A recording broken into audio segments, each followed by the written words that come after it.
Welcome to another episode of the Lessons from the Cockpit podcast, where we are doing a series on Operation Anaconda and specifically the Battle of Roberts Ridge.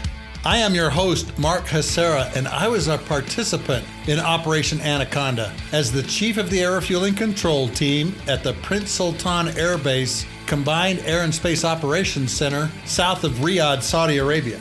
On the Lessons from the Cockpit show, we debrief some of the most intriguing and fascinating pilots, aircrew members, maintainers, and aviation enthusiasts from all over the world. We want to hear their stories, but more importantly, what did they learn from these extreme and extraordinary flying operations in the military, commercially, or general aviation? Our purpose for doing this is to increase critical thinking skills both in the air and on the ground. And folks, some of these stories you're going to hear on the Lessons from the Cockpit show for the very first time.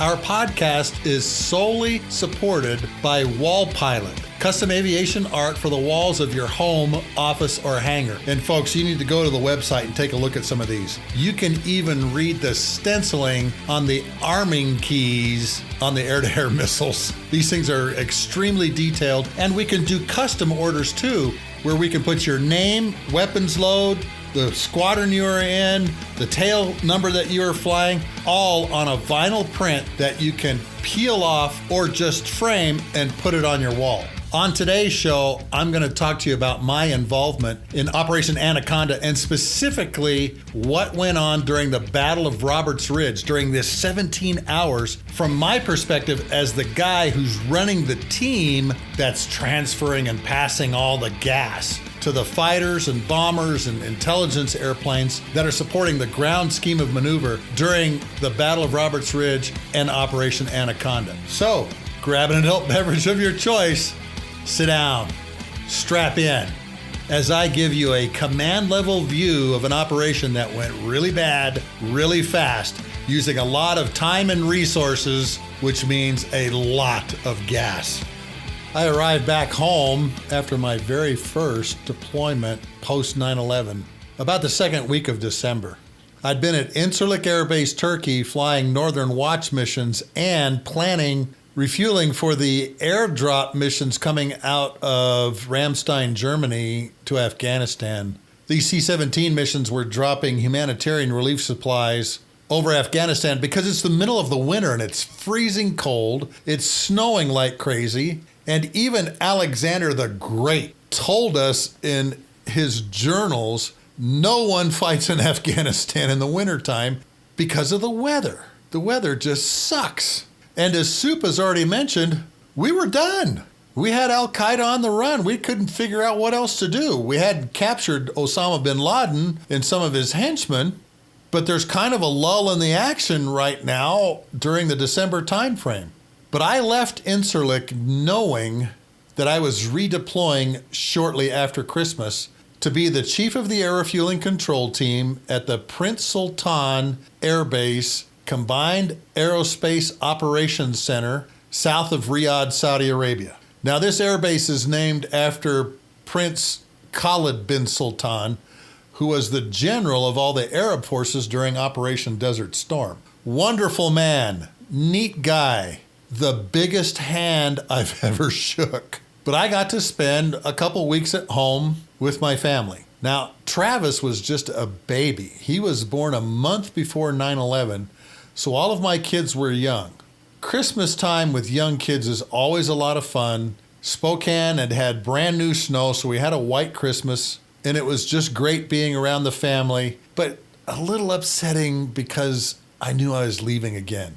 And I told him that I'd be going again fairly soon. I was home a little over a month, if I remember. I got home on about the 9th of December, and then for the very first time in my deployment history, I left to go to Saudi Arabia on Valerie's birthday, 13 January. She dropped me off at Spokane International Airport, and I took a Southwest flight to Baltimore. Why Baltimore? The Air Force has what they call a rotator. It is a flight that departs, I think it was every Tuesday and Thursday, that would go from Baltimore to Ramstein, Germany, Ramstein, Germany to Prince Sultan, be on the ground for a day, then turn around and come back. We just call it the rotator. It was a really quick way to charter a nice airline airplane, move people in and out of the Southwest Asia theater, and that's what I went on. This particular flight was a little unusual, though. We went from Baltimore to Aviano Air Base in Italy. I was replacing Dewey Dora, who had been in our very first weapons school class, and he had deployed to the Prince Sultan Air Base KAOK as part of the buildup for the air campaign over Afghanistan. And he and I spent a couple days going over this great big operational navigation chart that he had built for not only the Iraq theater, but also the Afghan theater. Dewey just gave me this big download, this huge download of all the things that were going on. He had kept really good notes in a journal that we had kept down on the KAOK floor. And so that was a really good handover brief from Dewey to get spun up on Operation Southern Watch, which was going on at that time. And of course, Operation Enduring Freedom, which, as I said, was slowing down. Nobody fights in Afghanistan winters. The Air Refueling Control Team was working in a group or section that is called GAT, Guidance, Apportionment, and Targeting. There was only about 7 or 8 of us, and this was the first time I got to meet the Tims. Tim A and Golfing Tim, 2 KC-10 boom operators that I would enjoy their friendship and their expertise over the next year and a half. We were working for the chief of the GAT cell, and his call sign was Devo. He was an F-15 guy from Eglin Air Force Base in Florida, and if I remember right, he worked in the test group down there. And he was kind of my direct boss. His boss was the chief of the Master Air Attack Plan Cell, or MAP cell, who at that time period was a guardsman from Washington, D.C., call sign Tuna. Tuna Johnson and I met each other and got to talk, and it was one of those real short meetings. Okay, yeah, great to have you here. Great to be here. Off we went. Within a couple weeks, Tuna came to find me upstairs in the GAT shop. He says, "Hey, Sluggo, we're going to do a battle rhythm change over Afghanistan. And here's kind of what I'm looking at." Now, whenever a tanker guy hears battle rhythm change, he or she knows that means an air refueling science project. That means they want to know something about how much it's going to cost gas-wise to make this battle rhythm change. And that's exactly what Tuna had on his mind. He wanted to know how much it would cost to begin what he called a central close air support theory. In other words, we would have a combat air patrol, close air support air patrol in the center of Afghanistan, and it would just have like a 4-ship of fighters or maybe bombers, maybe Navy airplanes as part of this central CAS-CAP theory. Naturally, being an air mobility command guy, I said, "Okay, Tuna, what's your requirements?" He shrugs his shoulders and he goes, "I don't know." And I said, "Tuna, I need requirements if I'm going to do this right. What's going to be the requirements? Are you going to have fighters? Are you going to have bombers? Obviously, there's going to be intelligence, surveillance, reconnaissance airplanes involved with this. The Navy, bombers coming up from Diego Garcia, B-1s from Thumb Rate Oman. What's it going to look like? What's the air tasking order going to look like?" He goes, "I don't know." I go, "Tuna, you have to tell me what the requirements are. You've got all these airplanes coming down here. What are the requirements for gas?" And he says to me, "Well, just use what we're using now." And I said, "Tuna, you've got all of these moving parts." And he goes, "Yeah, okay, that sounds about right. Just use that." So I went back to my desk and I grabbed Gramps, who was a member of the KC-135 Weapons School Initial Cadre, who was there as the strategist. And I sat down with him and I said, "Okay, here's our next science project." And he just kind of rolled his eyes when I said, because he asked this very same thing, "Well, what are the requirements?" And I said, "Well, Tuna doesn't know, but I think they're going to be these." And so off we go to start this. Now, Tuna gave me a pretty tight timeline for this because I asked him, I said, "Well, when do you need this by?" And he goes, "Tomorrow." And I said, "Okay, you can't tell me what the requirements are, but I need this answer by tomorrow." Perfect. No worries. But like all tanker guys and gals, we got it done. And he did not like the answer. I created about a 7-slide PowerPoint brief. These were the options. Option number 1 was an all-bomber show. Bombers coming out of Diego Garcia and B-1s coming out of Thumb Raid, Oman, spending 3 hours located over central Afghanistan, just waiting to be called upon to go drop bombs on somebody's head. That was option number 1.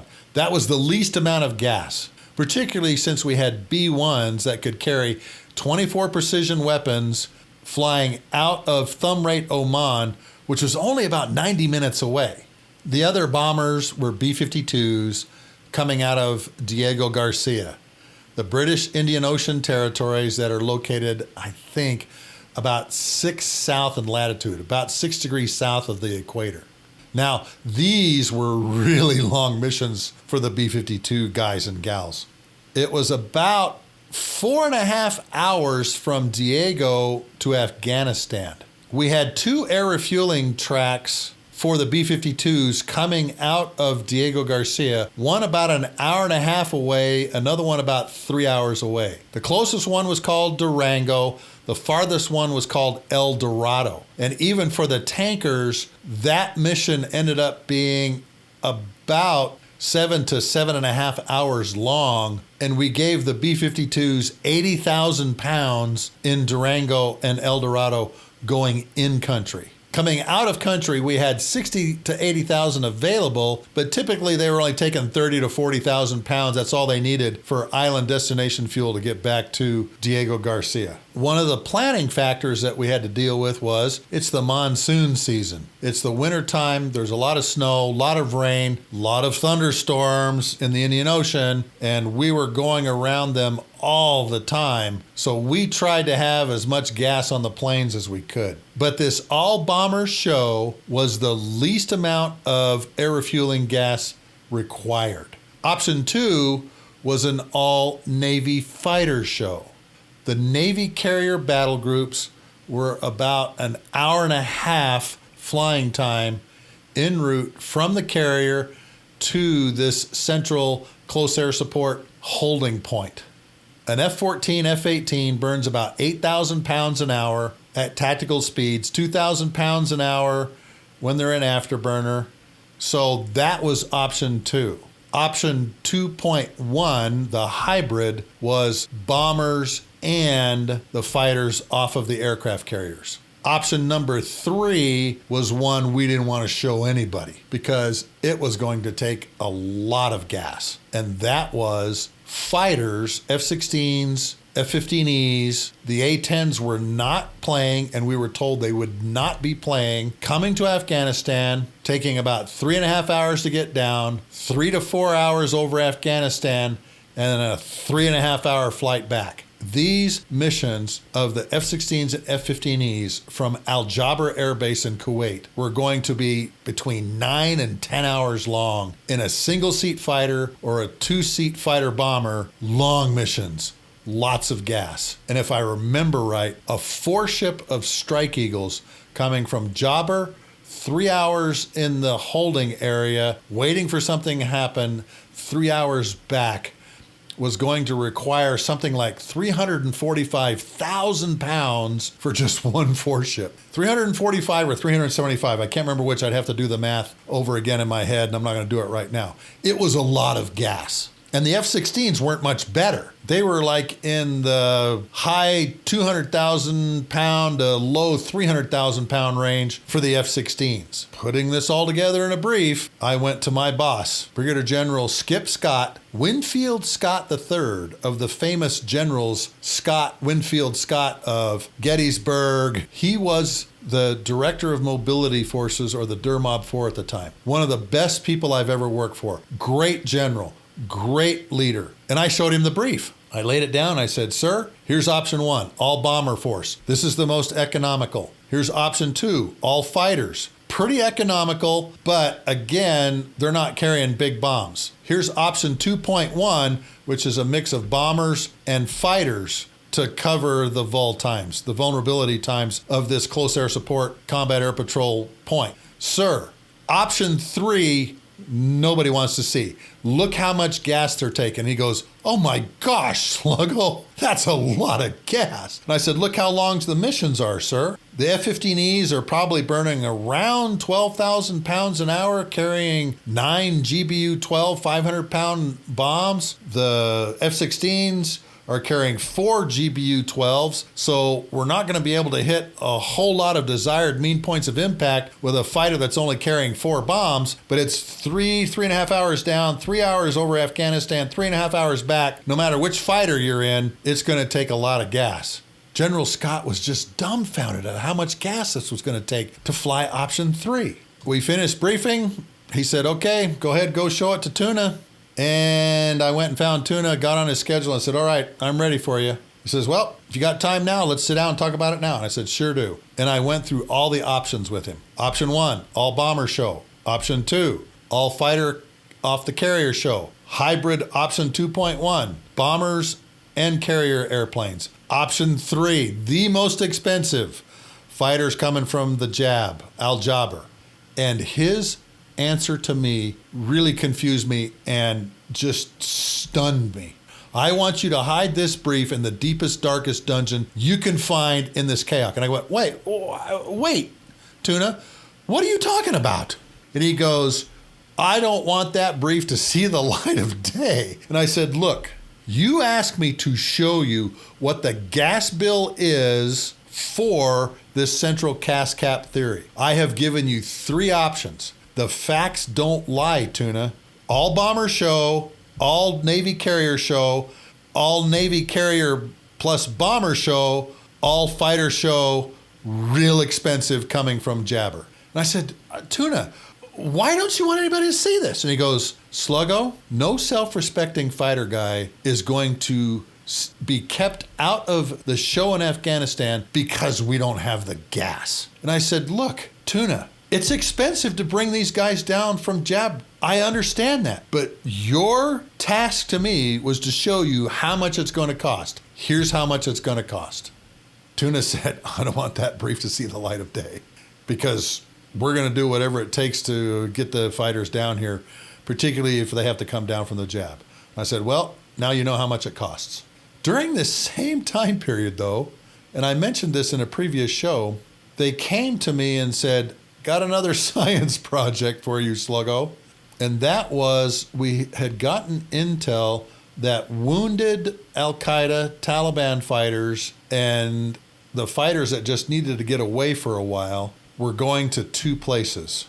They are going to Yemen, but most of them were going to Somalia. And going into intel, I found out that there was 4 to 5 camps in the deserts of Somalia that were kind of like this rest and recuperation and regeneration camps for these wounded, tired, overworked, underpaid Al-Qaeda fighters. Pinpointing where these camps were, I thought, you know what? I've got a great idea for this. I went and found the B-1 liaison officer and the B-52 liaison officer, the LNOs as we call them, and said, hey, let's put this plan together. We are going to make this an all-bomber show. There are no fighters down here, too far from the Jab for them to come down here. Diego's close. Thumb rate Oman is really close. So we're going to make this an all-bomber show, which really made it easy because the bombers didn't really need a lot of gas to come to Yemen and Somalia, particularly Yemen for the B-1s because Oman is right next door to Yemen. Sitting down with an intel officer, he pinpointed and actually showed us really good satellite photos of the camps, what was in the camps. He told us the signatures of finding the camps, the patterns of life that they were looking for. And it all boiled down to Datsun King Cab trucks with dual 23 millimeter guns bolted to the bed floor. Looking at the satellite photos, there was a lot of these technicals in these different camps. But it was easy to pinpoint these camps because of the tents, the activity, and these trucks with these dual 23 millimeter guns mounted in the truck beds. As far as air defenses go, the Somalis had radar-guided SA-3 SAMs. Those are the same SAMs, by the way, you see in Top Gun Maverick on top of the mountaintops. It's the same exact SAM, but all of them were in such disrepair and disarray, we didn't think that they could fire them, and we didn't think anybody in Somalia knew how to operate the things to begin with. We planned to have all the air refueling areas right over the top of the camps. My theory was I wanted the bad guys to see the B-52s and the B-1s up in the high 20s, low 20s, contrails coming out of the engines of both the tanker and the bombers, and see them filling up on gas. See these bombers filling up on the energy drink, knowing that they were going to be there for a long time and had a lot of bombs to drop on these camps, and there was nothing to hinder us. Putting these things up there overhead these camps was all psychological. There were no defenses that were going to interrupt the tankers or the bombers coming in there, and seeing these contrails and hearing the bombs coming. A joint direct attack munition coming through about 20,000 feet is going supersonic, and it sounds like a sheet ripping. And so you hear the bombs coming. In order to get to these air refueling areas, you have to build kind of a highway system in the air. We had air refueling areas over Yemen. We had 1 or 2 in the Gulf of Aden. We had 4 or 5 over the top of Somalia.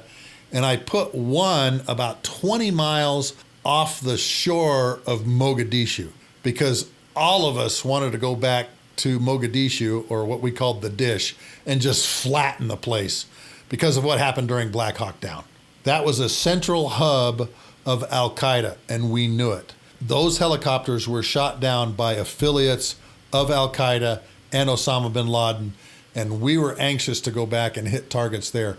So I had an air refueling area just about 20 miles east of Mogadishu, so even the tankers could watch the bombs dropping on the dish. I named all of the air refueling areas after NASCAR drivers. Labonte, Wallace, Gordon was the one right offshore of Mogadishu, off the dish. All of the roads that we created to get to and from these places, I named after NASCAR circuits. Talladega, Daytona, and that would go into the airspace control order. And it was real easy just to put the latitude, longitude, the altitudes, and the names into what's called the airspace control order that says, here is the route of flight, here's the areas they're going to, and we had it all planned out. Again, going back to tuna, we say, okay, here's your Somalia/Yemen plan. And he says, I see you used all bombers. And I said, dude, you do not want to bring fighters down here unless a carrier battle group comes down here. I've got the perfect place to park it right off the coast of Mogadishu, 20 miles, with an air refueling area right overhead if a carrier battle group comes down there. But tuna, I see this as an all bomber show. Bombers can hang out for 4 or 5 hours, give them 80,000 pounds about every 5 hours, and it'll be slick. And he agreed. That science project went absolutely nowhere. We put it in the safe because we knew later on we're probably going to need this again. And sure enough, about a year later, the B-52 and B-1 liaison officers, LNOs, came to me and says, yo, Sluggo, we're thinking about going in and striking some of these Al-Qaeda camps in Somalia. And I went, spun the dial on the safe, took it out and went, here you go. It's already done. The B-52 LNO looked at me and he goes, you can't be that good. And I said, yeah, actually I can, but Gramps helped me with this, so he's good too. We'd already had that plan on a shelf and we were able to reactivate it at any time. But what all of this did for my air refueling control team was we had captured all of the gas requirements for Somalia, Yemen, but more importantly, Afghanistan. We knew how much the fighters would need off the carriers. We knew how much the fighters out of Al Jaber, the Jab, would need, how much the bombers out of Thumb Rate needed, and how much the B-52s out of Diego would need in case something happened over Afghanistan. We had all of that information fresh in our heads. That's the one thing about doing these science projects that is really beneficial. It allows you to wrap your head around a specific problem and leave that on a shelf somewhere. When it came time to do other things over Afghanistan, the Air Refueling Control Team that I had right then and there, the planners, executors down on the floor, Gramps is the strategist, me as the chief, we had a really good idea of how much gas was going to be required no matter which of the 3 ways we went. This whole battle rhythm thing wouldn't go away. central cast cap theory, all of this kept coming up. And then we began hearing about a large operation coming around the 1st of March. These science projects happened about the middle of February of 2002. And all of a sudden, the colonel that worked in the Battlefield Coordination Detachment, the Army's section in the Combined Air and Space Operations Center, or the CAOC, said in a meeting, hey, there's something big happening. I don't know what it is yet. And of course, we're all like, well, what? He goes, I don't know what it is yet. 10th Mountain Division is in the country right now. General Hagenbeck runs 10th Mountain. And alls I know is it's something big, it's Army, and it's named after a snake. And we all turned to him and said, what? Named after a what? He says, yeah. He says, I'm getting word that it's named after a snake, like Anaconda or something like that. Now, for all you Civil War buffs out there, you know that during the Civil War, there was an operation that was called Anaconda to squeeze the Confederates during the Civil War. I can't remember exactly where this was going to happen, but that's where the name came from. Somebody in 10th Mountain knew their history of the Civil War and thought, well, we're going to squeeze Al-Qaeda just like the Union was going to squeeze the rebels and the Confederates, and we're going to name it Operation Anaconda. That's where the snake name came from. So when this colonel said it's named after a snake, that's when we began to hear the word Anaconda for the very first time. And again, this is about the middle of February, maybe the 3rd week of February, that he's getting wind of this.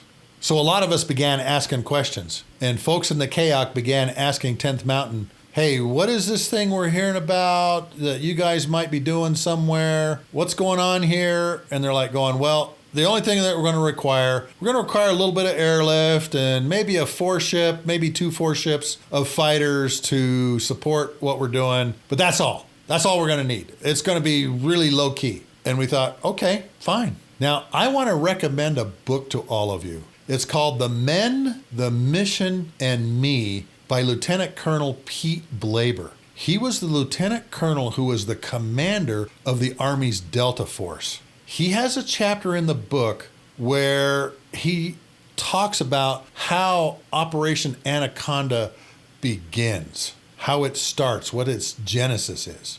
We're having a hard time finding bin Laden, and we have an Al-Qaeda fighter that's actually in prison in New Jersey for the rest of his life. His name is Ali Muhammad. Ali Muhammad was an Egyptian soldier that wanted to become a special forces soldier in the U.S. Army or go to work for one of the government law enforcement agencies or maybe even to the CIA. He was a major, if I remember right, in the Egyptian army, came over, started teaching classes, and during the time period he was at Fort Bragg, he said to his boss, hey, I want to go over and take 30 days of leave and fight with the Mujahideen against the Russians. What did his commander say? Not only no, but heck no. You are not going to go over there and get involved in that fight. Ali Muhammad really wanted to get into this fight. So he says, okay, I'm going to take 30 days of leave, go back to Egypt, see my family, and then I'll come back. And they sign the leave paperwork. Well, Ali Muhammad gets to Cairo and keeps going. And he's actually fighting with the Mujahideen and Al-Qaeda and bin Laden side by side with them. Comes back, tells his commander what he's done, gets in trouble, and he figures, well, if the U.S. doesn't want me, I know the Al-Qaeda bubbas do. And he takes all of that special forces knowledge and probably some of the doctrine documents that we were teaching out of, takes them with him, goes back to Afghanistan.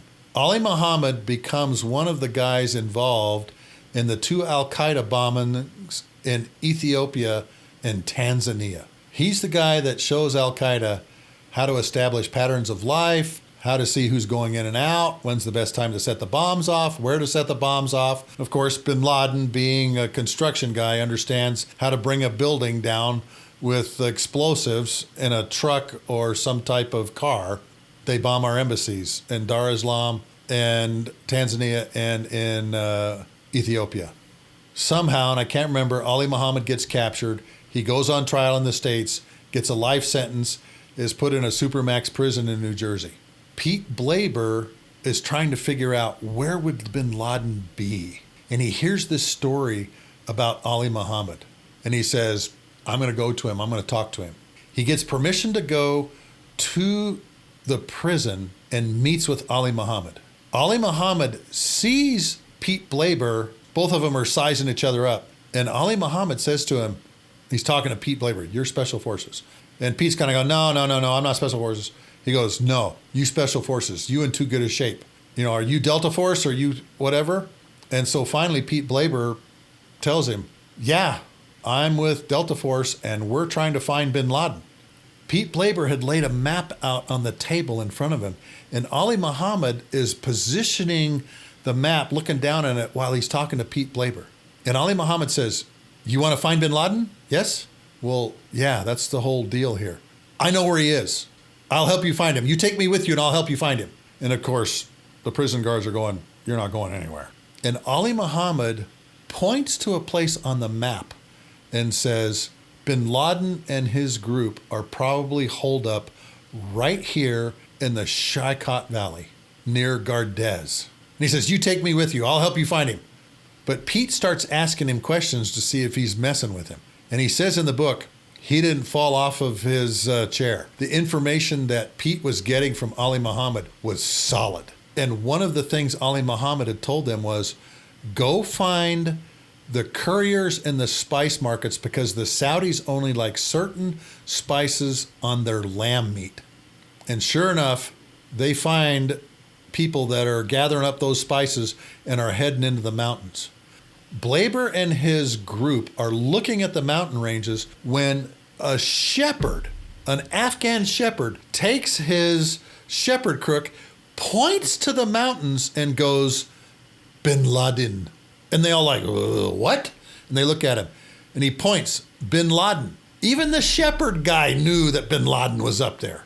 Army begins the planning for going into the Shaia Valley and looking for bin Laden to find, fix, capture, kill bin Laden and all the Al-Qaeda folks. And this is given to Delta Force with the Army Rangers and the 10th Mountain, of course, helping out. So that's kind of how Operation Anaconda in March of 2002 begins. But it begins poorly. The Army does no coordination with the Air Force. We call this the titanium cylinders of excellence. Nobody's talking to each other. Blaber's trying to establish patterns of life. Hagenbeck is doing the 10th Mountain thing. Nobody's talking to the Air Force or the Navy, because one of the things that we would have done right off the bat was put Predator UAVs over the top of the Shaia Valley. We would have been taking full motion video with Special Forces guys in that valley to focus the full motion video from the UAVs and trying to find out where they're all at. Because once again, the intelligence estimate is wrong. There's not like 200 or 300 Al-Qaeda Taliban fighters up there. There's about 1,500 to 1,700 hardcore Al-Qaeda Taliban fighters dug into this valley like a tick. They're well equipped. They're equipped with sheet-lined clothing for the winter. They got plenty of food. They've got ammunition in all the caves up there. This is the first time we're going to deal with the caves with a new weapon. Spliff talked about that, the thermobaric bomb. And as we get closer to this, we're still thinking Air Force, Navy, we're not going to need a lot of things, not need a lot of air power. About 5 days before the kickoff of Operation Anaconda, the Army sends the KAOC a 110-page PowerPoint briefing of all the things that they need. And it's huge. It isn't just 2 or 3, 4 ships a day with some airlift. They want a maximum effort over the top of this place. And we're completely caught by surprise. Skip Scott, the Mob 4, Director of Mobility Forces, brings us all together and goes, oh my gosh, look at this. I need your help. This is where those 2 science projects really, really help the Air Refueling Control Team. And I told General Scott, sir, we've already got kind of a quasi plan for this. We've already been looking at a central close air support combat air patrol theory. We can just move it near the Shaia Valley. We already know kind of where the gas plant is. All we need to do is build the roads and the air refueling areas, and we're done. My airlift friends weren't quite so lucky. They had to start from scratch. At least we had done some of the background science project on doing this, and all we had to do was just move to the Shaia Valley. But we still had a lot of work to do. There was a second carrier coming in. The John Stennis was getting ready to swap out with the John F. Kennedy. So we actually ended up having two carriers, bombers from Diego Garcia and Thumb Rate, and of course later, option number 3 gets implemented, fighters from the JAB, and our tanker bill went way up. They added other airplanes to the mix, the AWACS, the RC-135 Electronic Intelligence Rivet Joint, and the E-8 Joint Stars, the Joint Surveillance Target Attack Radar System over the Shaia Valley. All of these things were adding to an already bulging gas bill, but that's what we do. We're in charge of gas, and we're in charge of getting it to the right spot at the right time to the right people.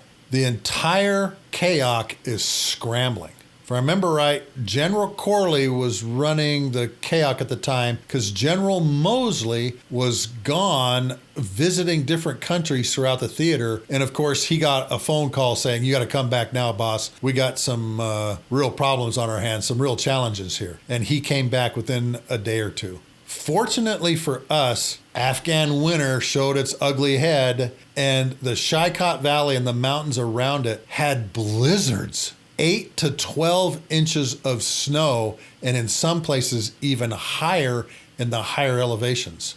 We're talking snow up to guys and gals' knees as you go up in elevation. And so we got an extra 3 days to work the problem, if I remember right. I was not comfortable going into the beginning of Operation Anaconda on Friday, the 1st of March. I still had a lot of questions in my mind about how this air tasking order was going to go down and how much gas it was going to take. We did not coordinate everything well, and it cost us lives. And I had a very bad feeling that we didn't have the time to prepare for Operation Anaconda, specifically being able to have Predator UAVs over the top of the Shaia Valley 2 to 3 weeks before we even started this. Because if we would have done that, we would have known that Marzak was their big logistics base. We would have known there were 75 to 100 hardcore Al-Qaeda guys on top of Takurgar Mountain. If we think Takurgar Mountain is a good place to hole up and put snipers, then obviously Al-Qaeda and the Taliban do too, because they live there. They know this place. I was very uncomfortable with what was about to happen going into this 1st of March, Friday start of Operation Anaconda. Right from the start,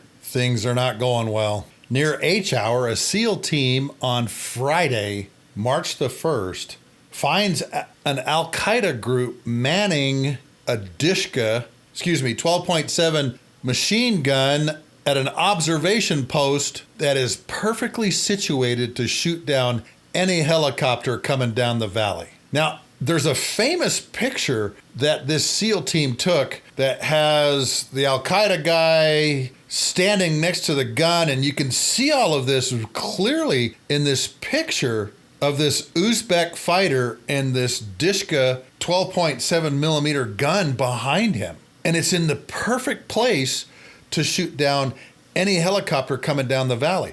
Now, on the 2nd, there's going to be a whole bunch of helicopters coming down this valley. So they've got to remove this position, and they get in a firefight because one of the Uzbeks sees them and calls them out. And so there's this firefight, and the SEAL team, Mako 3-1, kills, they think, like 5 of the 7 that are up there. But the fire coming back from the Uzbeks is so intense that Mako 3-1 needs to get off the mountain, and they leave. Fortunately, it's nighttime. There's an AC-130 gunship out, call sign Grim 32. All of the AC-130 gunships were using a call sign Grim. They see the Uzbeks firing at the SEAL team, Mako 31, and what do? They rain down warheads on top of their position, 105 howitzer rounds, and take the place out. But one of the Uzbeks gets a phone call off and apparently tells everybody in the valley, hey, there's some kind of special forces team up here. There may be something going on. Everybody heads up. The Americans and whoever may be coming. All of the forces of anywhere between 1,000 to 1,700 hardcore Uzbeks, Chechen Al-Qaeda fighters, Syrians, Moroccans, Al-Qaeda fighters, and Taliban folks know something's happening. Something's going on because of this action on top of the mountain. And of course, we ask the question, wait a minute, who's up here? Where are these guys from? How come there's these forces up here? And people are starting to think about, wait a minute, maybe we don't know who all's up here. And like I mentioned, if we'd have had Predator overhead this valley for the past 2 weeks, we would have known all this. We would have been able to pinpoint where that observation post was. We'd have known that there was a Dishka up there. We'd have known that there were 7 Uzbeks and Chechens up there. And that would have become a pre-planned target, something that we would have hit very early on. It's the 2nd of March, Saturday. We're about a half a day, 3/4 of a day into this. Coalition sniper teams are up in the mountains and they're starting to survey what's around them. A sniper team is a fantastic intelligence gathering asset. They have all kinds of optics they can look around with. They have all kinds of ways of calling in targets. They have ground laser designators that they can designate targets with. A sniper team is a really great intelligence asset in a situation like this. They start sweeping the valleys and start surveying the valleys, and they're finding stuff too. Around midnight, Saturday the 2nd, Task Force Hammer, which is American Special Forces and Afghan fighters, start moving out of the Gardez safe house in what they call Jenga trucks. Now, they get their name because they jingle. There's some thing about the parts on the trucks that jingle, which makes noise, and obviously that's what you don't want. But remember, the weather has been crummy. They've had blizzards, and the road conditions are really poor. And one of the lead Jenga trucks, the driver doesn't maneuver real good around a pothole, and the truck turns over on its side. 2 special forces teams are with the Afghanis, call sign Texas 1-4 and Cobra 7-2. And these are Delta Force teams. This is Pete Blaber, Lieutenant Colonel Pete Blaber, the guy I talked to you about. He's a hands-on kind of guy, and he's in there with the Afghanis, and he's going to war now. But now, because these trucks are having a hard time maneuvering, and one of the lead trucks turns over, blocks the road, and they can't get by, and it demoralizes the Afghan fighters. And they're like going, wait a minute, we didn't sign up for this. But as all this is going on, a part of the convoy that is being led by a ranger by the name of Harriman is able to split off and start heading toward its position. And while they're heading toward their position, they are observed by another AC-130 gunship, Grim 3-1. But Grim 3-1's got a problem, and they don't know it yet. Their inertial navigation systems have precessed, and they're off by about a mile to a mile and a half. The sensor operator sees Harriman and his group breaking off. The glint panels that they have on the trucks aren't giving the right signal when the IR laser pointer hits it. And they think that and Grim 3-1 thinks that Harriman's group are bad guys. Their system is telling them they're not where they're supposed to be, thinking they are where they're supposed to be, and they engage the convoy.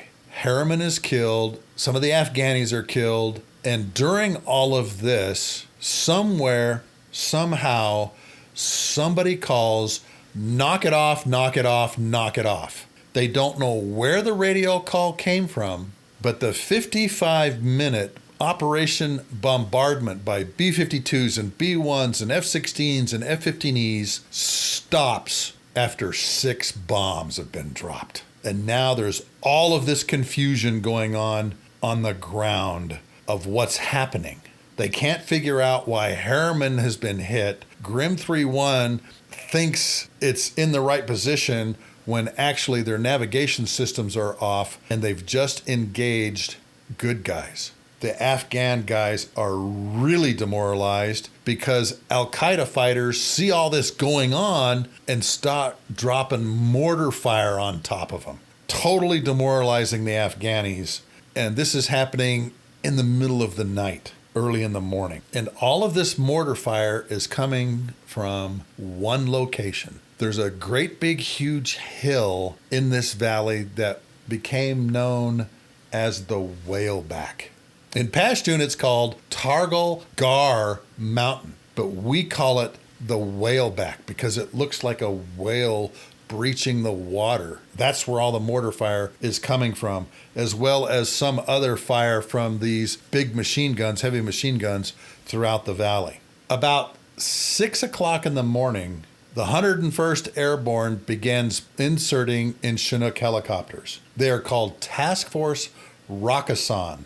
And as Task Force Rakkasan is landing in these helicopters, more fire is coming upon them. And to the south, there's one unit that gets engaged as they're in the valley from the walls of the valley. They're getting shot down upon. And this battle becomes known as the Battle in Hell's Halfpipe. The Apaches are getting hit by RPGs, the Dishka, a ZPU-1, 12 millimeter guns. They're all firing at them. The ZPU-1 is a 14.5 millimeter shell, so it's big. And all of the Apaches take hits, and they have to retreat. And the guys in the Hell's Halfpipe, the only thing that they've got with them are their personal weapons and a 120 millimeter mortar. So now air power's having to focus on them also. I come in Saturday morning about 8 o'clock, and the first place I always went was to the tanker desk. I could tell how things are going pretty much by how intense things are at the tanker desk. And at the tanker desk, I have a guy working for me who's there for a year assignment, remote, that is actually the executor for Operation Southern Watch. He does all the planning and execution for Southern Watch, and his name is Cardiac Bob. Because it didn't seem like anything could get him going. When I walk up to the desk, Cardiac Bob, something is going wrong. And I ask him, hey, Bob, what's going on? He goes, can't talk to you now, Sluggo. Things have gone to hell down in Afghanistan for Operation Anaconda. I go, what do you mean? He says, a lot of our groups are getting fired at. They're getting fired at with big guns. There's RPGs. There's all kinds of stuff going on. And in the background, I can hear AC-1, which is the command and control net, talking to the AWACS and another airplane that's down there. First time we'd sent it down there, the E-8 Joint Stars. And there's all this confusion on the command and control net too. You can tell it's intense because of the radio in the background and Cardiac Bob's body language. The best place to find out what's really going on is by the deputy director in the Crow's Nest, who remains a very good friend of mine. And his call sign is Moose. Moose is a Navy F-18 pilot, and he's there on a 1-year remote as a deputy director managing the air campaigns both over Southern Watch in Iraq and over Afghanistan. He's in charge of the execution. So I walk up to the desk. Moose has a particular poker tell. He had his right foot up on the desk and he's rocking back and forth. So I know he's nervous. That was kind of his nervous poker tell. And I say to him, Moose, how you doing, man? What's going on? And he goes, Sluggo, I don't have time to talk to you. We are in deep dog squeeze. We're going to need tons of gas today. And I go, Moose, I've got like 600,000 pounds available just this morning. And he looks down at me with a serious look on his face and he says, Sluggo, that may not be enough. It shocked me because I thought, wait a minute, there's not supposed to be all this fighting down there. there's only like 100 guys down there. We know Bin Laden's down there, but he's only got like 100 folks around him. And he goes, Sluggo, we're going to need a lot of gas today. And I tell him, I says, look, we got KC-135s on alert at Al Udeid, but remember, Moose, you got to think 3.5 hours ahead if you're going to launch those alert tankers if you need more gas, because that's how long it'll take them to get there. He goes, good to know. Can't talk to you now. See ya. I go back to the tanker desk, talk to Cardiac Bob and one other person that was there with him. I can't remember who it was. I think it may have been Strooks, who works for me later on during Shock and Awe. But these are two very capable tanker planners and executors, Cardiac Bob and Strooks, if it was in fact her there. She's really, really good. And a matter of fact, she comes back for Shock and Awe and does a fantastic job. But we're in a world of hurt. And now the tanker bill is going through the roof because we leave no one behind.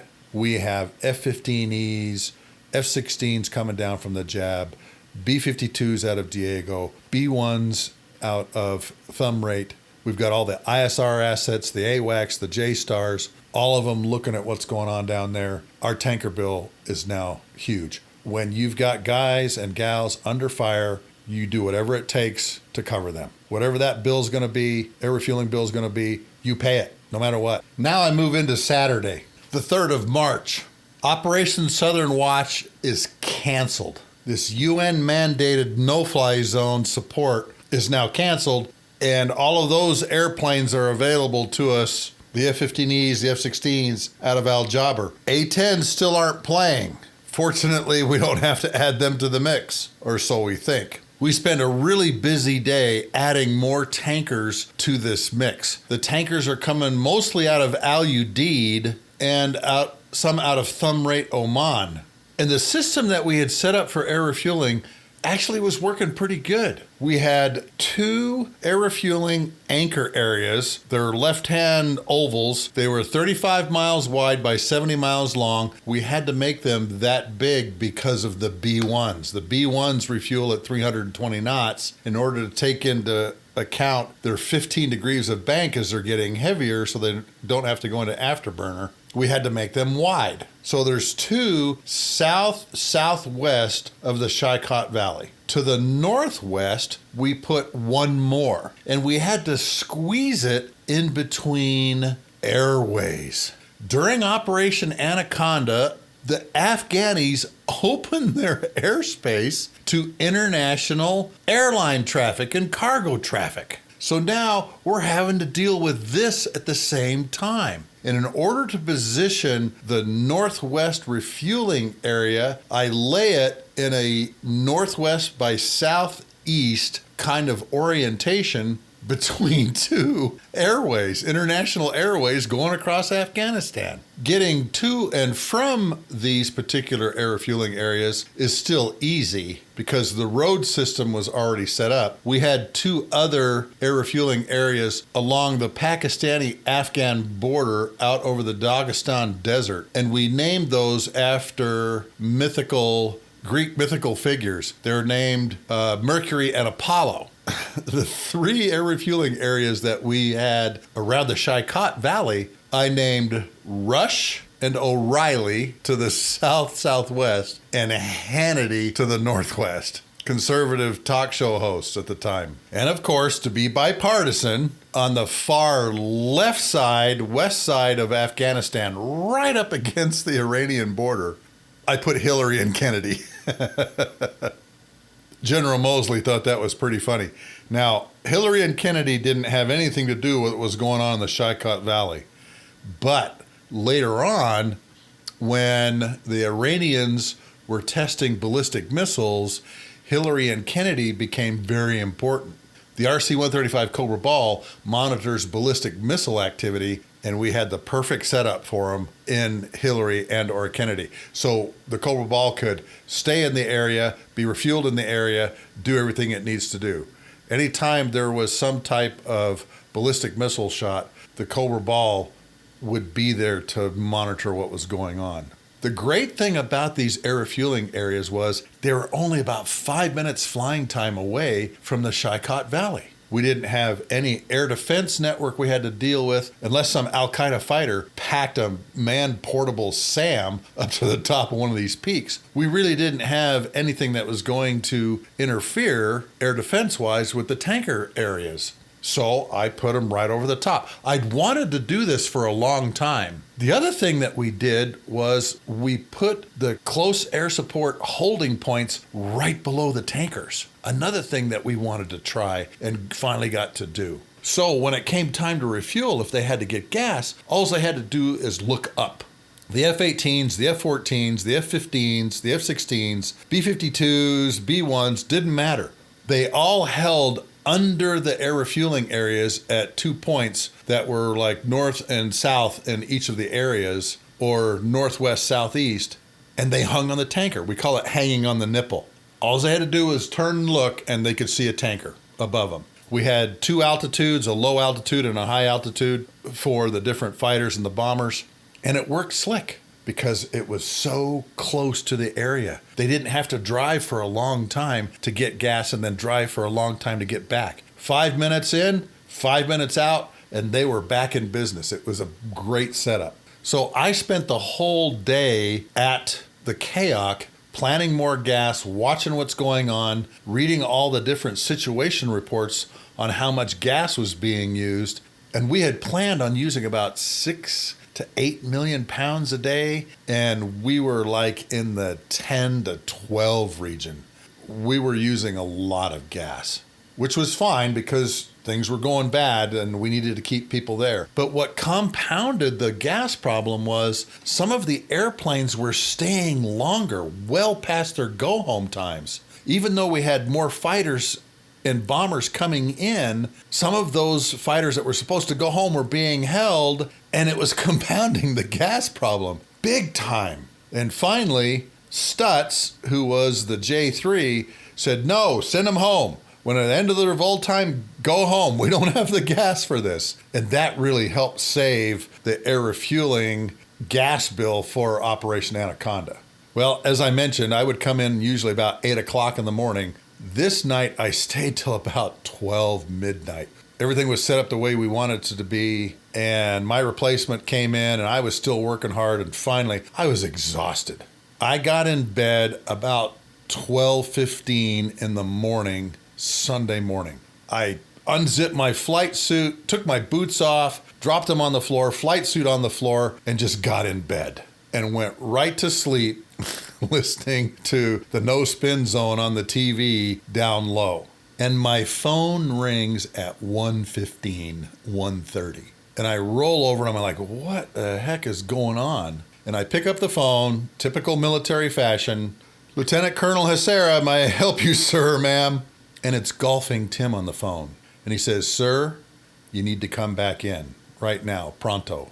We've got a situation that's developing and you need to be here for this. And I go, Tim, what could be going on? What's so important that's going on? And he goes, sir, it's probably political, but our worst fears have been realized.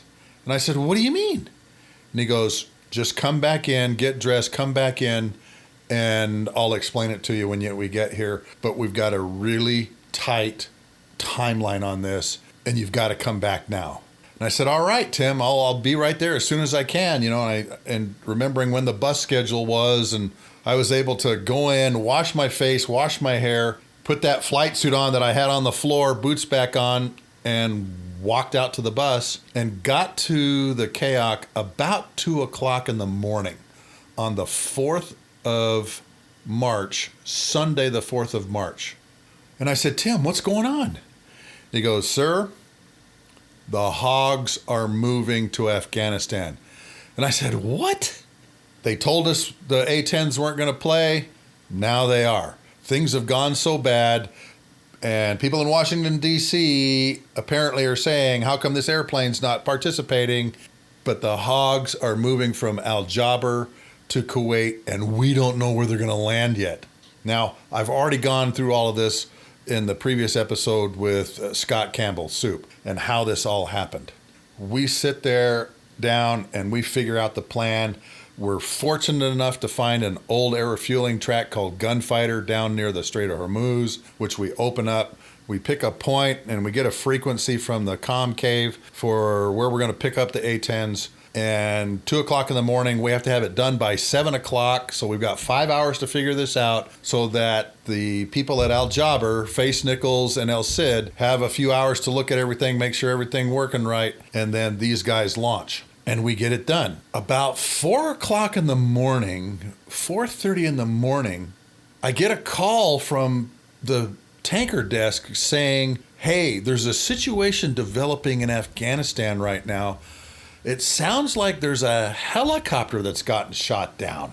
And I said, it's been shot down in the Shaia during Operation Anaconda? And he goes, yeah, we don't know where it is right now, but apparently it took fire and has crash landed in a valley. And I'm like going, oh, great. Now, not only are we sending airplanes down to cover all the stuff that's going on, now we're beginning a rescue operation. And these are always gas intensive.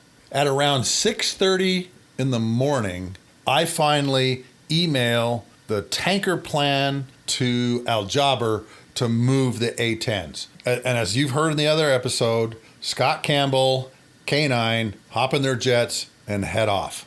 I go down to the desk and Moose is there at the desk running the air campaign.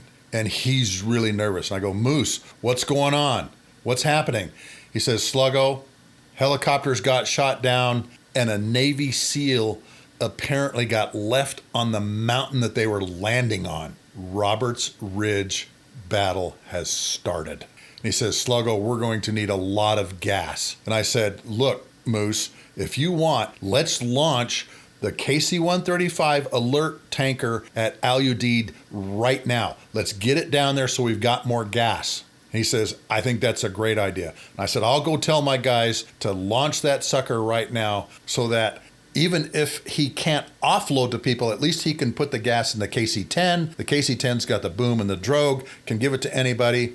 And the other cool thing was we had the air refuelable KC-135s that were refueling the AC-130 gunships and the MC-130s that were flying around down there. So we could put gas inside the special operations Gin Bear KC-135s to help spread the gas around more. So that tanker launches. Well, shortly after this, the Predator feed is tapped into, and it is showing and being projected on a 40-foot by 40-foot screen on the wall, and it's watching Roberts Ridge, Takur Mountain.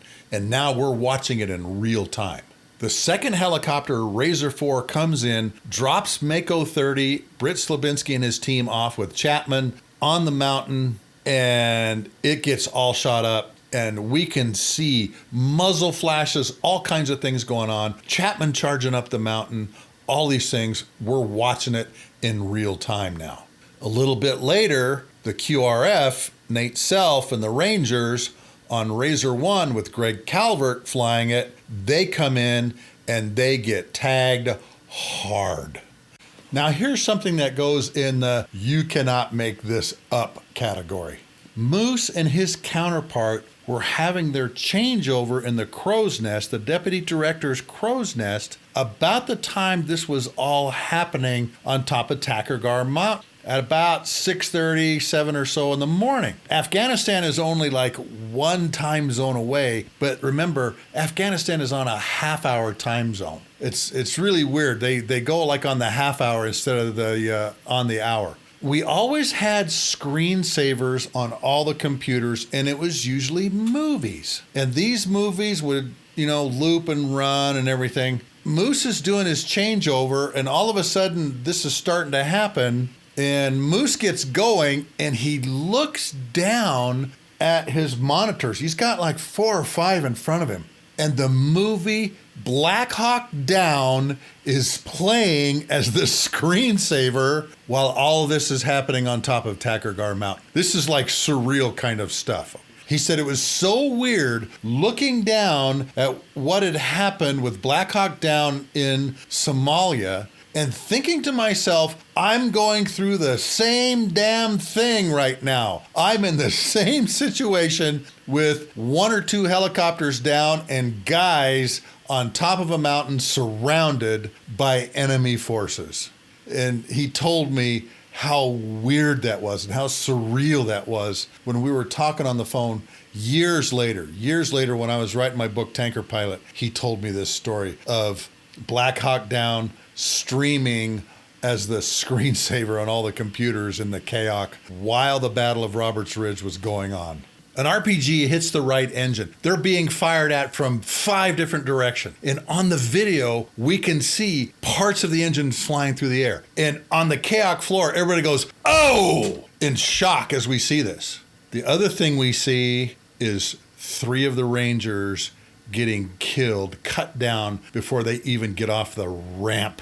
And we're seeing it in real time through the CIA Predator video. This is the video that was used as evidence to give John Chapman his Congressional Medal of Honor. You can plainly see him moving around. As Razor 1 is coming down the valley, he comes out of hiding and starts shooting at the second bunker because he knows that helicopter is coming down the valley. The Chinook sounds like nothing else in this world. All the Al-Qaeda fighters hear it coming. He takes out some people from his bunker position, but he gets killed in the process because he knows that helicopter is in real danger. Again, it comes in, lands, and is hit immediately. They didn't know not to land up there. And the reason they didn't know was because of a frequency change in the middle of the battle. There was a frequency change, radio frequency change, and they never got the word. The leadership knew, don't go up there, you're going to get killed if you do, but they never got that word. Calvert and his crew in Razor 1 land in a hot LZ not knowing that it's a hot LZ because of this frequency change that had come from the DCG, where the special operations folks were watching the fight in Masira, 1,000 miles away. That is where the decision was made to put the SEALs up there. Blaber and all of his guys are ready to go to fight, but the special operations commanders say, no, the SEALs need to be part of this. You need to insert them. And they know, going right into the LZ like that, we don't know what's up there. And here's the consequences of not knowing. 75 hardcore Al-Qaeda guys on top of this mountain have now shot up 3 160th Special Operations Aviation Regiment MH-47 Chinooks. And this is one of the big problems of Operation Anaconda. They're not communicating. People aren't communicating with each other. These titanium cylinders of excellence aren't talking to each other. There's no freedom of movement of information back and forth, which I think is one of the reasons we lost 7 guys that day. The other reason is because, as mentioned before, we should have had a Predator overhead this valley 2 weeks prior and known that these guys were up there. I am not going into any more information on Roberts Ridge because in the next 2 weeks, Al Mack, pilot of Razor 3, and Greg Calvert, pilot of Razor 1, are going to be our guest speakers, and they will tell you all about what happened there. Spliff Russell has already told you in a previous episode what he had to go through, and so next week you'll hear from the experts on this. But I'm still at the KAOC. I've worked through the entire evening into the morning, and now this is going on. We have to save all these people, and we have to continue refueling. The KC-10 that's down there in one of the air refueling areas ends up flying, I think, a 15.1 hour mission that day. And that KC-10 that was already down there stays. We start dumping gas into it to keep it up there. And we really need it because it's got the drogue and the boom. And Navy fighters are also involved in the Battle of Roberts Ridge. The F-15Es show up with Spliff Russell. Clash 7172 F-16s with Divot and Lip show up. And then F-14s and F-18s show up around 10 o'clock because there's this big counter battle. There's this Al-Qaeda counterattack around 10 o'clock that the F-18s and F-14s squelch. So this battle on Roberts Ridge goes for almost 17 hours. They're not pulled off of Roberts Ridge and Takurgar Mountain until about 8, 9 o'clock that night, which is why Jason Cunningham, one of the PJs, bleeds out. again, leadership says we're not going up there with another helicopter. We've already had 3 messed up, and they're up there on top of that freezing mountain for several hours before they come get picked up by more 160th SOAR helicopters. It's a tragic story, folks, about what happened to these guys, but it also is a heroic story. Chapman gets the Medal of Honor. Britt Slavinsky gets the Medal of Honor. There's numerous silver stars and bronze stars given to guys that show all of this heroism in being able to find one guy. That's Neil Roberts. Because, as I said, we leave no one behind. Makes me emotional saying that because I can still picture that video from the Predator in my head, and every time I watch it, it puts a lump in my throat. My air refueling team is performing flawlessly, though. And as a leader, when things are going good, don't get in the way. I'm still doing planning for the next day and a couple days out, still watching things go on. But my team that I had there was fantastic. It was great to be a part of this. And I look back on that time period with fond memories of watching my Air Refueling Control Team interacting with other teams, making this all happen. Now, I think it was that night. I'm upstairs in the GAT shop, Guidance Apportionment and Targeting shop, when General Skip Scott comes to find me. And he goes, "Sluggo, we got a problem. Bagram is running out of gas." And I go, "What do you mean Bagram's running out of gas?" Their operations are eating more gas than they planned for. They didn't plan on any of this happening, so of course they're running out of gas. And now we have to figure out a way to keep Bagram full of gas. And again, this is in Sunday night time frame. And so I'm sitting with the team and I'm trying to figure out how we're going to do this. General Skip Scott brings me a message from AMC headquarters saying, let's put a KC-10 at Kabul and we'll take gas off of it and send it up there. And this, again, is a sign of a great leader. He comes to me and he says, "Sluggo, I don't know enough about your business to answer this. I need you to tell me why this is wrong. I know it's wrong, Sluggo, but I need you to tell me why it's wrong." And I look at that and I go, well, there's a whole host of reasons. First of all, we're going to send the second largest airplane in Air Force inventory into enemy territory to a ramp that we don't know what kind of shape it's in, a runway that may have potholes in it. Who knows what kind of foreign object damage could be sucked into the engines of the KC-10. And then how are we going to get it to Bagram? We're going to have to put it in tanker trucks and send it to Bagram. And they're going to go right through the heart of areas that are controlled by Al-Qaeda and the Taliban. Also, boss, I don't know how many of these tanker trucks are even in Afghanistan, if they even have them. And sure enough, I went to the J4 folks, the logistics folks, and found out, no, they don't have big 8,500-gallon tanker gas trucks in Afghanistan. So that went right out the window. And Skip Scott looked at me and goes, "Oh, these are all great. These are all great. Can you write those down in an email so I can send it off to General Handy, the AMC commander?" And I says, "Yeah, sure." And I went and sat down and wrote all these down, sent it back to him. Then the C-130 weapons school grad, Rocco, and I are sitting down trying to nug this problem out. And Rocco kind of looks over and goes, "Hey, Sluggo, let's just airmail it." And I go, "What do you mean?" And he goes, "Let's put bladders on a C-17. They're all up-armored. Send the first one in with all the bladders, and then we'll just send C-17s in there full of gas and fill them up." And I said, "Rocco, I can put an air refueling area somewhere near Bagram, and what we'll do is we'll do a fuel elevator. C-17 lands, offloads gas, takes off, goes up to the tanker, fills back up to its max landing weight, goes back down, fills the bladders up some more, then takes off again, goes back up to a tanker on its way out in Mercury and Apollo so that it'll make it back to Al Udeid." How does that sound?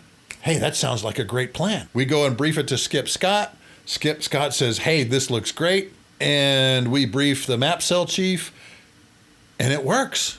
Works fabulously, as Gino mentioned in his episode. And we ran this fuel elevator for about 2 or 3 days. And finally, Bagram says, no mas, make it stop. We got plenty of gas here now. And we tell him, okay, look, if you need more, we can bring a C-17 in there and fill it back up. And as Gino mentioned, we had to take those other 4 C-17s that were chopped to AMC. We used them to do this fuel elevator, and it worked slick. It worked really slick until one of them broke, and Gino mentioned that. We brought a huffer in, got it out of there. But that fuel elevator system worked like a champ. And again, it's weapons school guys and gals sitting down at a table with a whiteboard, because we're drawing it all out. I'm a visual learner, and I guess Rocco is too, and we figure it out. By Tuesday or Wednesday, which would have been the 5th and 6th of March, we're starting to get the advantage now. We're bombing things like crazy and destroying Al-Qaeda and Taliban. A very unusual thing happened during probably Wednesday or Thursday, I think. They declared the entire town of Marzak hostile. And I think B-52s dropped something like 20 plus 2,000-pound JDAMs on the town of Marzak. Sure enough, it was logistics based that Al-Qaeda and Taliban were using. It had food, water, guns, ammunition, winter clothing, everything there. And we blew it to smithereens. An Army site exploitation team goes up there, and in the executive summary, the guy who writes this has kind of a sick sense of humor, like most military guys do. And he says when he's looking around, he describes what he's looking at with this sentence: it looked like a smorgasbord at a vulture convention. And that went out in an official document. All of these folks that were there, we were able to pick out where all of the buildings where they're holding all this, and we just basically wiped the town out. Well, we've got Al-Qaeda on the run now, and I think it was the 17th of March that this event happens. And this is really strange. There's a big buzz on the KAOK floor because they think they found out where bin Laden has been hiding. And they sent a predator to that location real early in the morning. There's a lot of signatures there. It's probably him. That's probably where he's at. If I remember this right, I see this line of his bodyguards, and they were dressed a certain way, line up, and then we see these people get into 3 trucks, Datsun King Cab trucks, and it's a lot of people. And there's a tall guy with long flowing white robes gets in one of the trucks, and they head off into the mountains. They're trying to escape, and we can't get permission from Tampa to drop on them. And they're heading through the mountains, heading toward Pakistan. The SEAL teams all get involved. They're starting to get on helicopters, getting ready to go. They get in the air on their way up, and Moose is trying to figure out, what am I going to do here? And in typical Moose fashion, he takes a B-1 and has them drop on the road that's going up into the canyons and mountains toward Pakistan and closes it off. The mountains are all made out of this shale. He drops these 2 JDAM 2,000-pounders in there, and the whole road in front of these guys collapses down in front of them. I'm doing this from memory, and I know that there's been other things written on this. And the way I remember it is the trucks all come to a screeching halt. They now know they've been had, and they turn around and start heading back down, and the helicopters start showing up.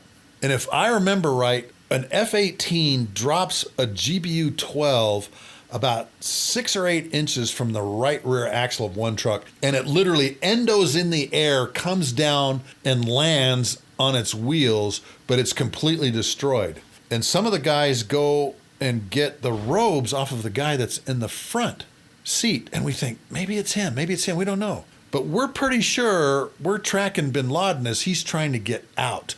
And of course, the Delta Force SEAL team guys come in, they land, there's a firefight, they kill a lot of them, they capture some of them in these King Cab trucks, but we later find out from the guys on the ground, not who we thought it is. It isn't UBL. It's some other highfalutin guy, maybe a cleric, I'm not sure what. It's not who we thought it is. And of course, as we all know, somehow bin Laden walks out. He's injured from the fight in Tora Bora, and he and a group of his folks make it into Pakistan and disappear. And we don't hear from him for a while. Anaconda finally comes to a close. Everybody declares victory. But the one thing that I think comes out of this is we realize our command and control lines of communication were screwed up. The comm was messed up. We didn't have everybody working together on the same sheet of music. All of these lessons learned come out of Operation Anaconda. And we're already looking at the 1003 Victor plan to go into Iraq. And it's during this deployment when I'm at the CAOC that I'm read into the 1003 Victor plan.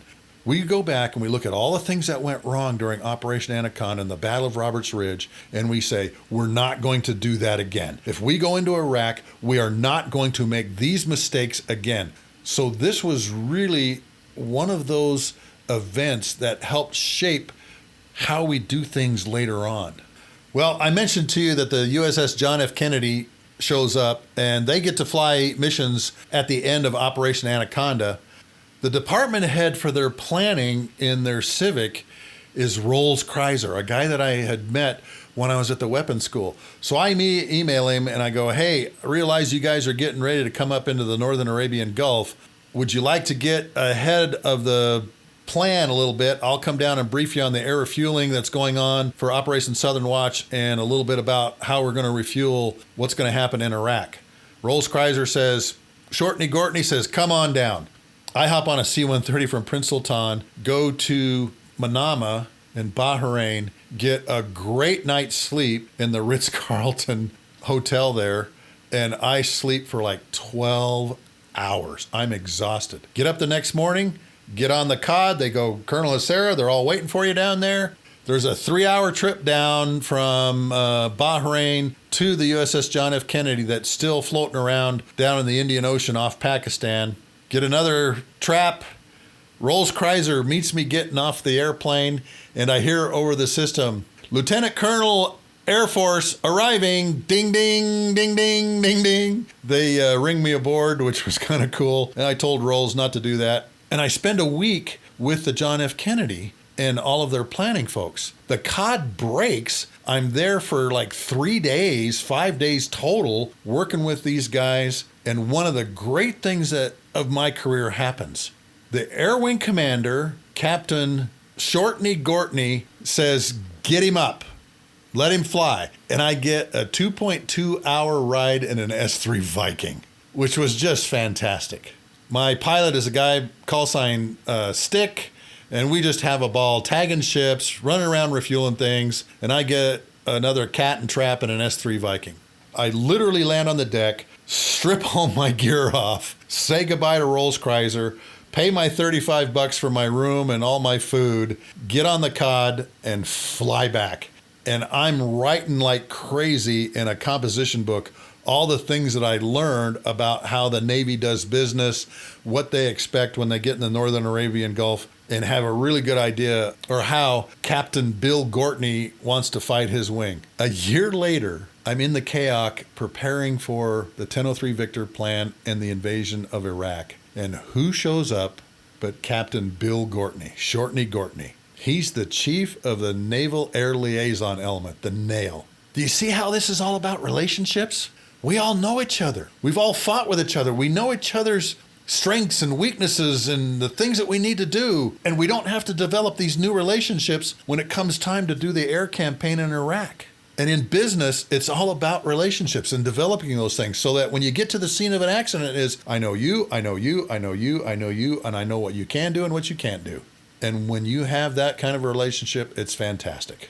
Well, get home from the John F. Kennedy. I've got orders to go home, and I've got some fantastic stories, obviously, from Operation Anaconda. But even to this day, like I mentioned, I still get a lump in my throat when I watch the video that they use to award John Chapman his Medal of Honor, because I know the background story of what's going on, and now you know that story from the perspective of a guy at the command center watching, planning, executing as Operation Anaconda and the Battle of Roberts Ridge unfolds. One last thing before we leave this.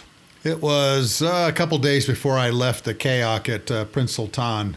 Glitter in General Mosley's Commander's Action Group comes up to me and says, hey, I got something I need you to look at and just QC for me. And I go, okay, sure. And he lays this brief down in front of me and he goes, look at the air refueling portion. And I go, Glitter, what is this?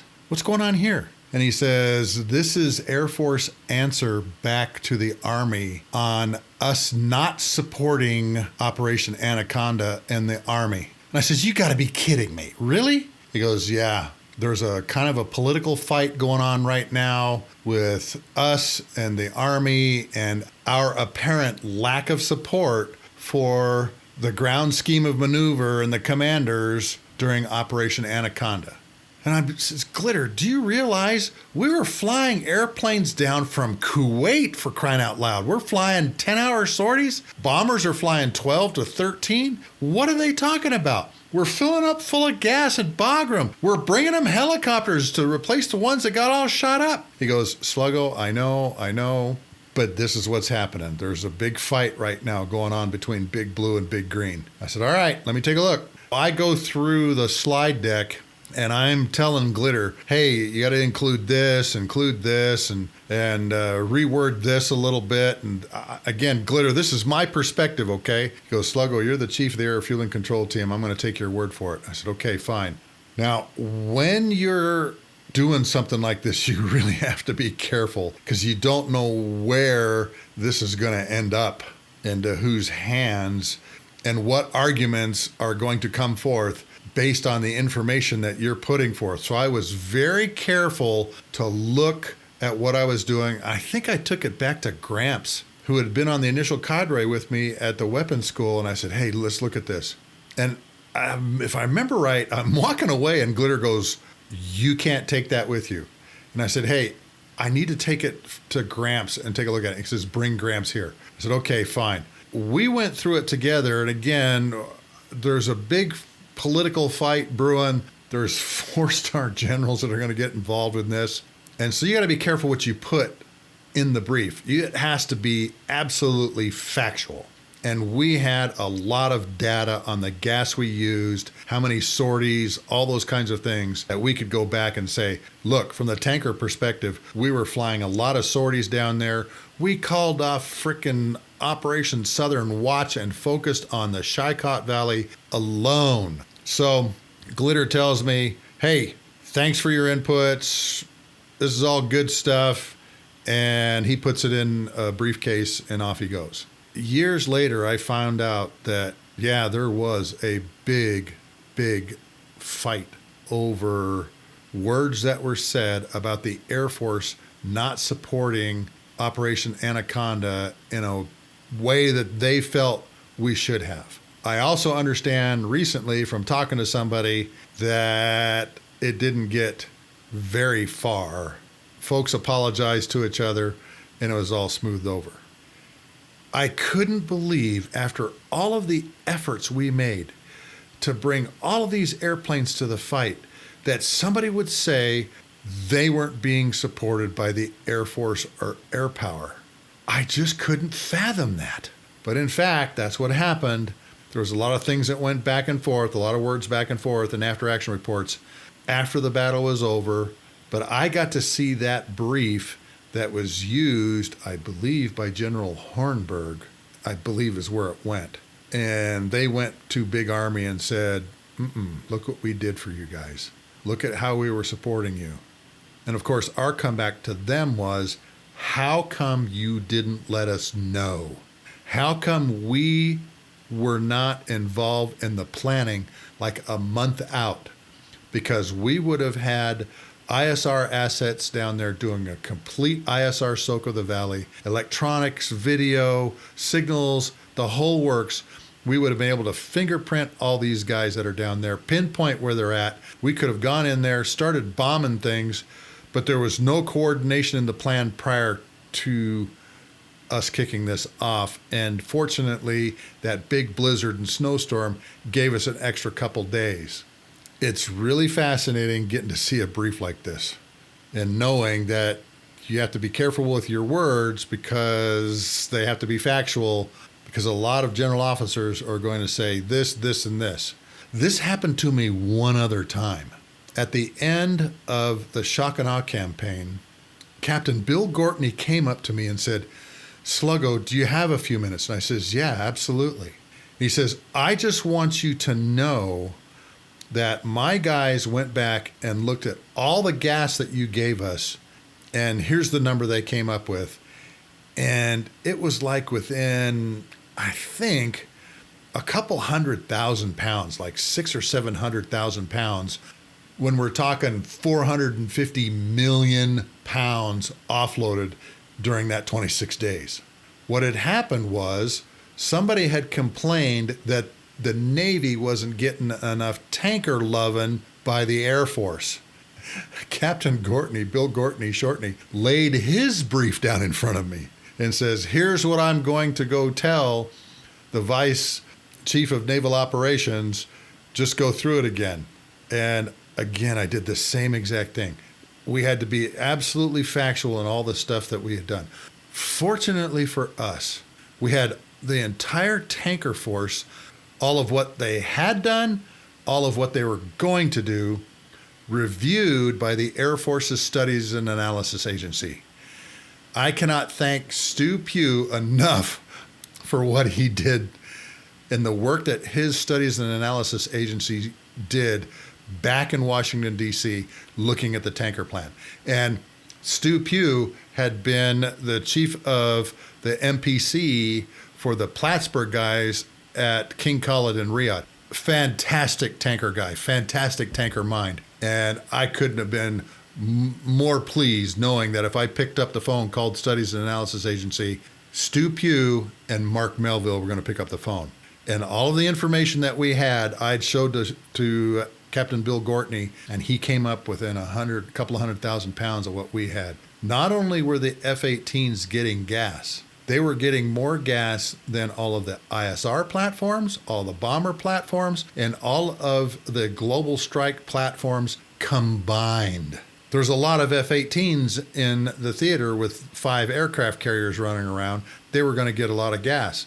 Well, folks, that's an operational level look at tanker planning during Operation Anaconda and some of the pushback we got afterward. Thanks again for listening to this episode of Lessons from the Cockpit. In the show notes below, I've got some links to papers that you can download and read, particularly the Air Force's perspective on Anaconda, and a couple of books that I think that you should read. One of them, Alone at Dawn by Dan Schilling, is being made into a movie about John Chapman. The movie's going to be called Combat Controller. Jake Gyllenhaal is actually playing Chapman in the movie. Also in the show notes, I have links to Wall Pilot, custom aviation art for the walls of your home, office, or hangar, and some of the airplanes that were involved in Operation Anaconda. An F-15E and an F-16 that were involved in the Battle of Roberts Ridge.